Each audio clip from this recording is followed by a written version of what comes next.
श्रीराम जय राम जय जय राम, श्रीराम जय राम जय जय Ram. 25 April संत हे आपला संबंध भगवंताशी जोडतात. आपले हृदय विषयाने इतके भरले आहे की तिथे भगवंताच्या प्रेमाला जागाच राहिली नाही. बरे, भगवंताचे प्रेम मुद्दाम तिथे घातले तर ते आत न राहता बाहेर पडते आणि वाऱ्यावर उडून जाते.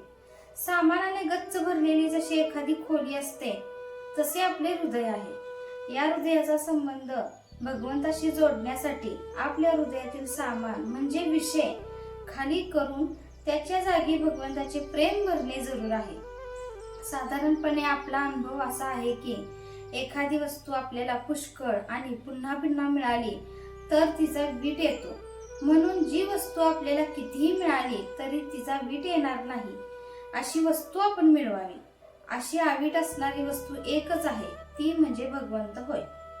राजाने आपल्याला नावाचा शिक्का केला आणि जो अतिप्रामाणिक होता त्याच्या जवळ दिला. त्याचप्रमाणे भगवंताने आपले नाव संतांना दिले.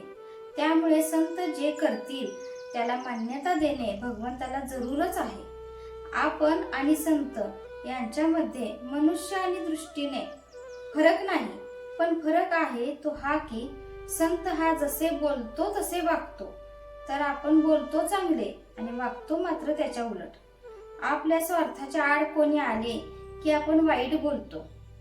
ज्याच्यावर आपण प्रेम करतो त्याच वस्तूवर दुसऱ्याने प्रेम केले तर आपण त्याला नावे ठेवतो. आपण नुसती नीतीची तत्वे जेव्हा सांगतो तेव्हा अगदी चांगले बोलतो, पण वागताना मात्र उलट वागतो. यासाठी आपण अशी कृती करूया की आपल्याला नंतर तसे बोलता येईल.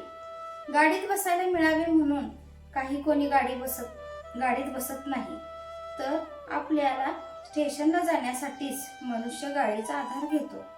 तसा मोठमोठ्या संतांनी प्रपंच केला खरा, परंतु तो सुखासाठी केला नाही. आपल्या वृत्तीपासून न डळता इतरांना तारण्याचे काम संतांनी केले. बुडणाऱ्या माणसाला जसा दोरीचा आधार द्यावा त्याप्रमाणे संतांनी आपल्याला परमात्म्याचा आधार दिला.